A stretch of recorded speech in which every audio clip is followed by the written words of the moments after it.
Hey guys, it's Dani. Welcome to another episode from our Orchid Care for Beginners series. Today we will talk about roots growing outside of the pots. Oh my goodness, look what we have here. Yeah, this orchid is going places.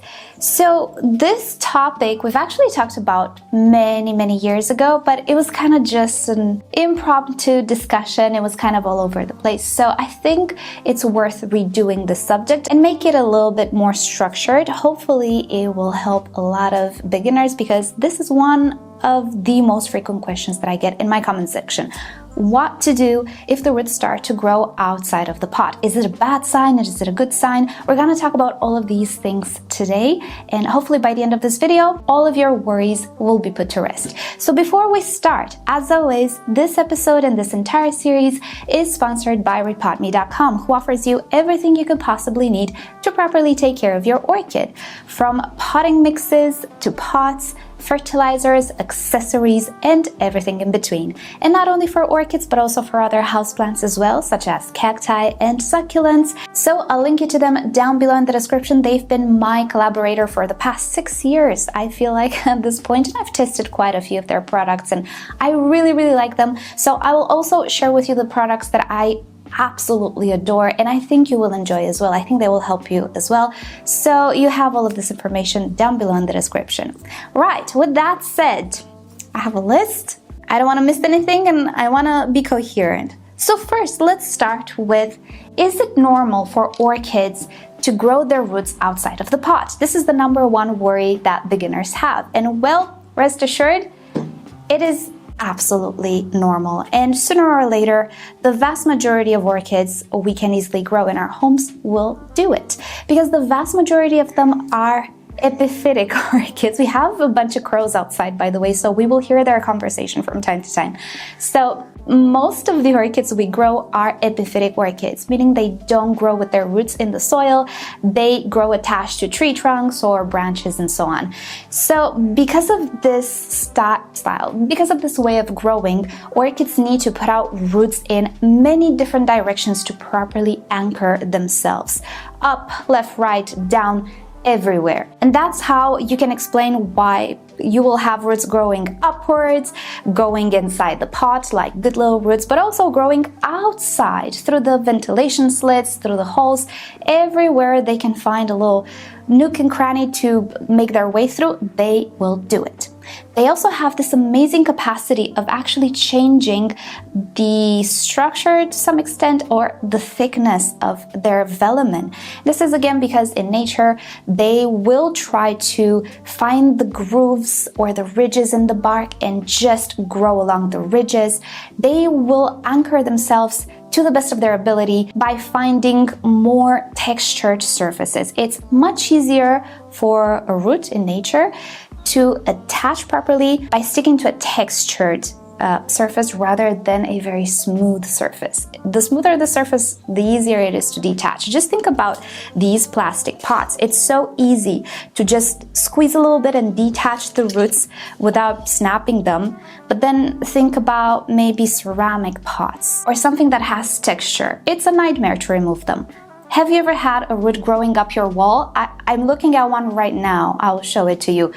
It's a nightmare to remove it, and when you try to remove that root, part of the velamen will be stuck to the wall. That's how good they attach. So they're actually looking for anything that is more texture in a way. It is just how they evolved to be. And those little slits and drainage holes in your pots feel a little bit different. So they will just go through them in the hopes that they will attach the orchid better. They don't know they're in a pot. They just do what they have evolved genetically to do over hundreds of thousands of years, millions of years at this point.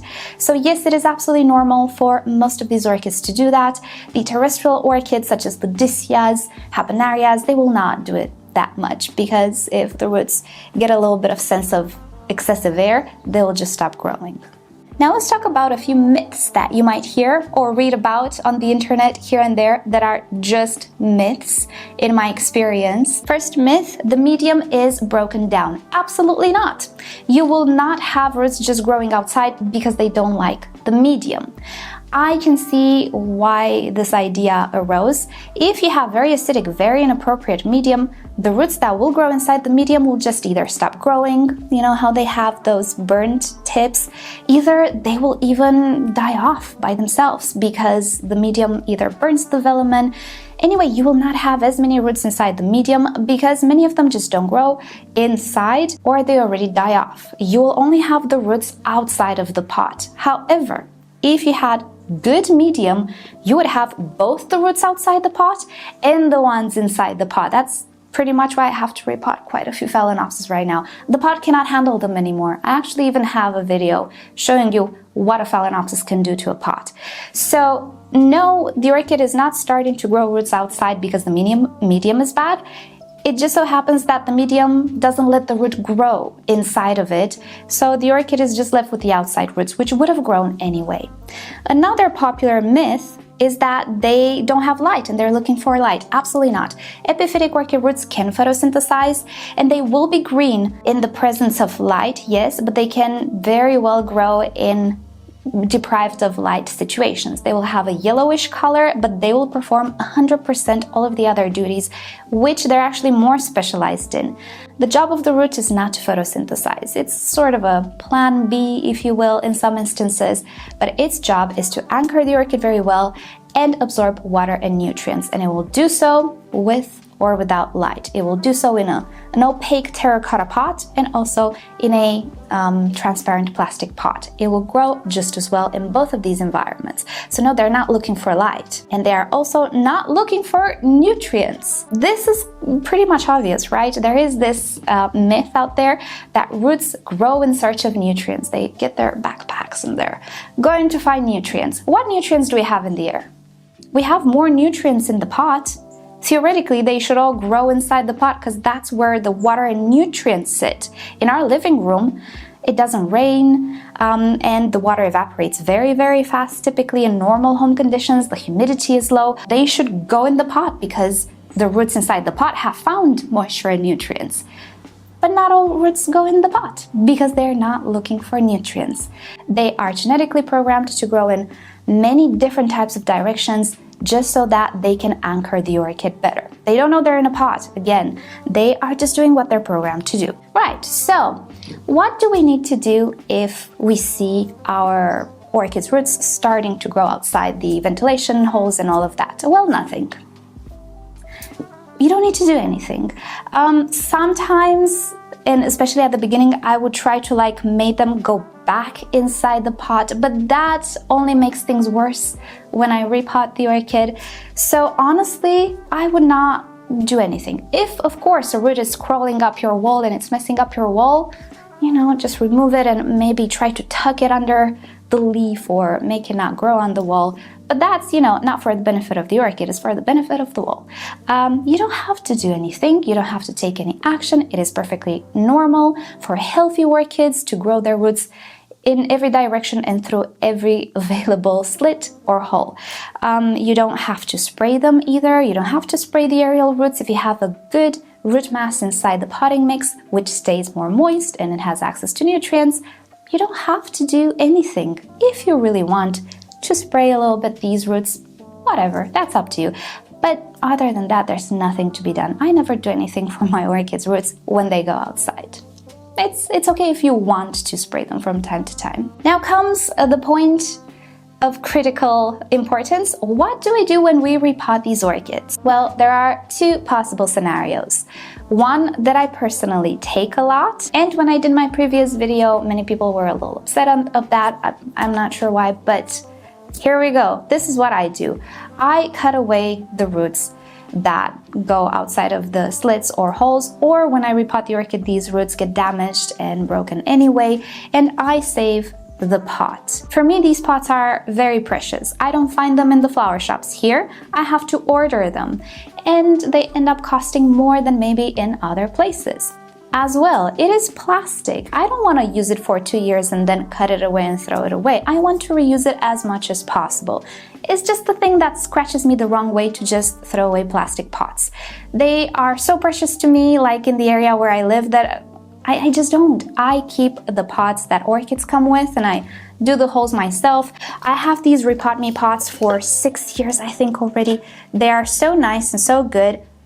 I'm not going to cut this pot because rePotme doesn't send me things all the time, and also they are not available in my country. So again, it's a hassle for me to obtain these pots. I am not going to cut them away. And it's absolutely fine if you want to conserve your plastic pots or whatever pots you have as well. You don't need to destroy the pot because roots grow back. Even if you remove part of the root system of an orchid, and especially a Phalaenopsis orchid, it's okay. If the orchid is healthy and has a good amount of healthy roots, the roots you're gonna remove when you repot the orchid will not even make a dent. It will not even be set back. And roots do get regenerated from time to time as well, in the sense that they die off naturally. The oldest roots on the orchid will die off naturally in a couple of years, or maybe more, depending on the orchid. In a few years, they do die off. So there is no point in me cutting the pot just to save a root that will eventually die anyway and doesn't mean anything, doesn't really affect my orchid. Similarly, with Cattleyas and other orchids, they do tend to lose a good amount of roots when you repot them anyway, whether you cut a few or not, because these types of orchids, especially Cattleyas, have more sensitive roots. So in that department, I'm more concerned with the timing of repotting than I am with making sure that I cut the pot around the root. That root will not make it anyway. If it's an old root, it will just not make it anyway. The new roots are growing. That's going to be the future of a sympodial orchid. These types of orchids do tend to cycle through their roots a lot more often than a Phalaenopsis, which is a monopodial. So even more so with Cattleyas and Oncidiums, I really do not go about cutting the pot and things of the sort, unless the pot is not good and cannot be reused. You know, those very flimsy plastic pots. There's no point in trying to save those pots because they cannot even be reused, and I really dislike those pots. But some orchids do come from the nurseries in those pots. Those things, you know, that really have no way of being reused, I dispose of. But perfectly good pots, I try as much as possible to save them. Now, scenario number 2 is actually destroying the pot in order to save the orchid. There are some scenarios where trying to save the pot will do more harm than good. If your orchid is already not in the best condition with the roots, maybe the medium was not good and it killed most of the roots inside, and those 3 roots that you're gonna save by destroying the pot might make the difference in the orchid. That is a very special case, and of course in that scenario I prioritize the health of the orchid, especially when it's a Cattleya, it's not the rooting season. You know, there are very distinct situations in which, yes, I do cut the pots myself as well, and I encourage others to try to save the roots, because it's gonna be much harder to save an orchid after, and especially if it's an orchid that is expensive or means a lot to you, obviously. You know, we're gonna sacrifice the pot. Also, there are instances where there are just so many roots growing outside the pot that it will make an impact, and I did have a video on that with a Phalaenopsis that just grows a lot of roots. It's the type of Phalaenopsis. I'll put it down below so you see how I go about that. In that case, yes, I will cut the pot. I will make a compromise, because it is really going to affect the orchid if I remove all of those roots that are outside. If, you know, more than 50% of the roots are outside, obviously I will try to save as many of the roots as possible. But, you know, you have to think about the situation you are in and assess the orchid you have, what type it is, how many roots it has outside the pot.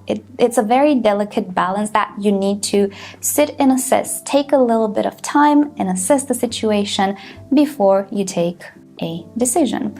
So most of the times I save the pots, because I don't find myself in a position where I need to save every little root on my orchid, as I was saying.